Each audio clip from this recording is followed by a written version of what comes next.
আসসালামু আলাইকুম। নিশ্চয়ই আল্লাহর রহমতে সবাই ভালো আছেন। আলহামদুলিল্লাহ আমিও ভালো আছি।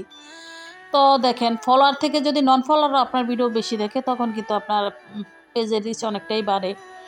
তো আলহামদুলিল্লাহ এই প্রথম আমার মানে ভিডিওতে লাস্ট 28 দিনে 1 মিলিয়ন ভিউজ দেখা গেল। মানে আমার পেজের ভিডিওতে আর কি। আসলে আগে কখনো এমনটা হয় নাই। তো আজকে দেখে খুব ভালো লাগলো। আর এটা শুধু সম্ভব হয়েছে আপনাদের ভালোবাসার কারণেই। যারা ভালোবাসা আমার ভিডিওগুলো দেখেন, আসলে তাদের জন্যই আমার ভিউটা বাড়ছে। তো আসলে পরিশ্রম কখনো ঠকায় না মানুষকে। আর পরিশ্রমের পারিশ্রমিক আল্লাহ তাআলাই দেন। তো শখের বশে ফেস খুইলা যে এখন কাজ করতেছি, আসলে এমনটা করতে পারবো বা কর্ম কখনই ভাবি নাই। মানে আমি চিন্তাও করি নাই। মানে আমার জন্য সব কিছু আমার কাছে স্বপ্নের মতো মনে হয়েছে।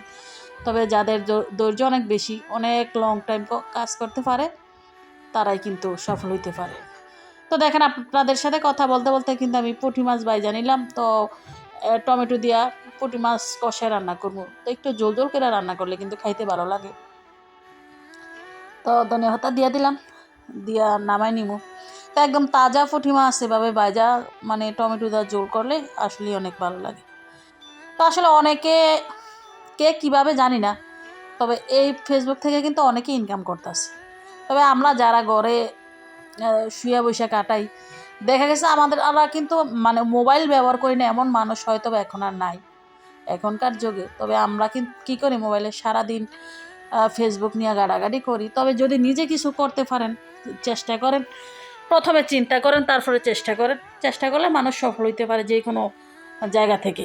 তবে চেষ্টা হচ্ছে সবচেয়ে গুরুত্বপূর্ণ, এবং পরিশ্রম করতে হয় অনেক।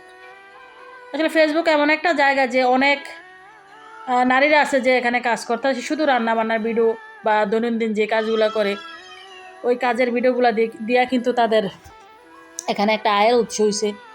অনেকে তারা মানে এখান থেকে ইনকাম করে নিজের স্বপ্ন পূরণ করতেছে। চেষ্টা করলে আপনিও পারবেন। চেষ্টা করলে মানুষ চাঁদের দেশেও যাইতে পারে, কোনো সমস্যা নেই। তো এর মধ্যে দেখলাম যে তরকারির গাড়ি আসছে। তো বাড়ির পাশে রাস্তা হইলে কিন্তু এক সুবিধা। তো এই তো আমাদের রাজন ভাই, আপনারা চিনেন কিনা, উনি কিন্তু ওনারাও পেজ আছে। তো এখানে আসলে গাড়ির তরকারি তেমন ভালো হয় না সবজিগুলা। আমি শুধু একটা ফুলকপি নিব, যেহেতু আমাদের রাস্তা মানে বাড়ির পাশে বাজার, তারপরে আমাদের আশেপাশের এলাকার তাজা টাটকা সবজি সবসময় বাজারে পাওয়া যায়। এই কারণে কিন্তু আমরা সবসময় বাজার থেকে বাজার করি আর কি। তো মাঝে মাঝে দেখা গেছে গাড়ি আসলে টুকটাক কিছু রাখা হয় আর কি। তো দেখেন, ছেলেমেয়ে তার পুঁটি মাছ খাইবে না, তো ওদের জন্য আবার দেখা গেছে ফাঙ্গাস মাছ রান্না করলাম। তো আসলে পরিশ্রম কখনো বৃথা যায় না, চেষ্টা করলে সফল হওয়া যায় ইনশাল্লাহ। তো ধন্যবাদ সবাইকে, আল্লাহ হাফেজ।